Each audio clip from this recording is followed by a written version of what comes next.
புரட்டாசி மாதம் தொடங்க உள்ளதால் கடலூர் மீன்பிடி துறைமுகத்தில் காலையிலேயே மக்கள் குவிந்துள்ளனர். இது பற்றிய மேலும் விவரங்களை தருகிறார் நமது செய்தியாளர் கண்ணதாசன். கண்ணதாசன், அங்கு மக்கள் கூட்டம் அதிகரித்து காணப்படுகிறது. மீன்களின் விலை என்ன? கூடுதல் விவரம். புதன்கிழமை புரட்டாசி மாசம் துவங்குவதால் இன்றே கடலூர் மீன்பிடி துறைமுகத்தில் மக்கள் குவிந்தனர். இந்துக்களின் புனித மாதங்களில் ஒன்றான புரட்டாசி மாதம் வரும் புதன்கிழமை தொடங்குகிறது. பெருமாளுக்கு உகந்த மாதமாக இந்த மாதம் கருதப்படுவதால் பலர் இந்த மாதத்தில் அசைவத்தை தவிர்த்து விரதம் இருந்து வருவது வழக்கமாக கொண்டுள்ளனர். இந்த நிலையில்தான் புரட்டாசி மாதம் வரும் புதன்கிழமை தொடங்கும் நிலையில் ஞாயிற்றுக்கிழமையான இன்று கடலூர் மீன்பிடி துறைமுகத்தில் அதிகாலை முதலே மக்கள் குவிந்தனர்.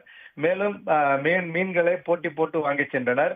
பொதுமக்கள் மட்டும் இல்லாமல் வியாபாரிகளும் பக்கத்தில் மாவட்டம் உள்ள வியாபாரிகளும் வந்து இந்த மீன்களை வாங்கி சென்றனர். புரட்டாசி மாதம் துவங்குவதற்கு அடுத்த ஒரு மாதத்துக்கு அசைவம் சாப்பிட முடியாது என்ற நிலையில் இவர்கள் மீன்களை வாங்கி செல்கின்றனர். பொதுமக்கள் அதிக அளவில் குவிந்தாலும் மீன்கள் விலை என்பது தற்போது வழக்கம் போலவே விலையை விற்றது.